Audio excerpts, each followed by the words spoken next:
Well, on to Richard III.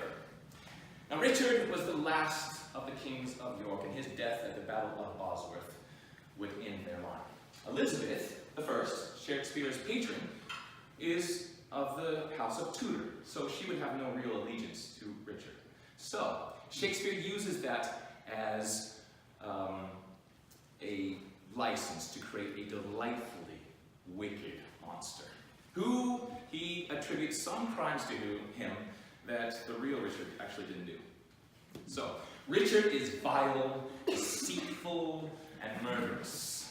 He eliminates everyone in his way, including his brothers, the King, Edward, and the Duke of Clarence, George, and his two nephews to get to the crown. His wife, who he later has killed, calls him a toad. His sister-in-law calls him a bunchback toad. His mother calls him a toad. He calls himself Machiavel, vice, iniquity, setting up a clear archetype. But Shakespeare goes well beyond this clear archetype and creates a layered and rich character that we love to hate and cannot stop watching. So, Richard, in this beginning speech to the play, lays out a logical argument as to why he is the victim. But he also tells us about his plots, and we see that he is the snake.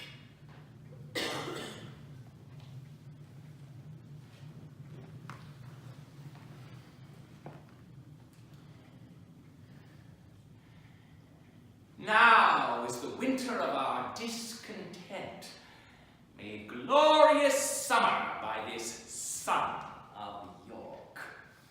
And all the clouds that lowered upon our house in the deep bosom of the ocean buried. Now are our brows bound with victorious wreaths, our bruised arms hung up for monuments, our stern alarms changed to merry meetings, our dreadful marches to delightful measures. Grim-visaged war hath smoothed his wrinkled front. And now, instead of mounting barded steeds to fright the souls of our fearful adversaries, he capers nimbly in a lady's chamber to the lascivious pleasing of a lute.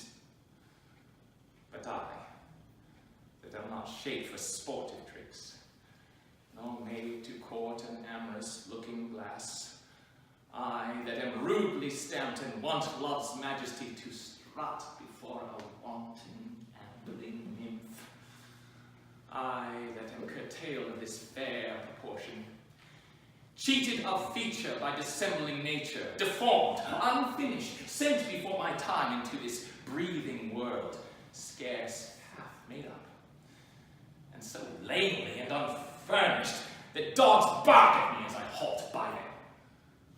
Why I, in this weak, piping time of peace, have no delight to pass the time away unless to spy upon my shadow in the sun and discount upon my own deformity. Therefore, since I cannot prove a lover to entertain these well fair-spoken days, I am determined to prove a villain and hate the idle pleasures of these days. Plots I have made.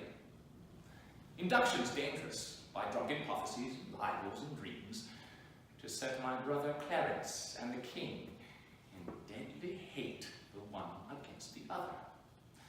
And if King Edward is as true and just as I am subtle, false, and treacherous, this day should Clarence be closely mewed up about a prophecy which says that G of Edward's heirs the murderer shall be. Die, thoughts, down to my soul. Here Clarence comes. Brother! Oh, good day! Oh, what means this armored guard that waits upon your grace?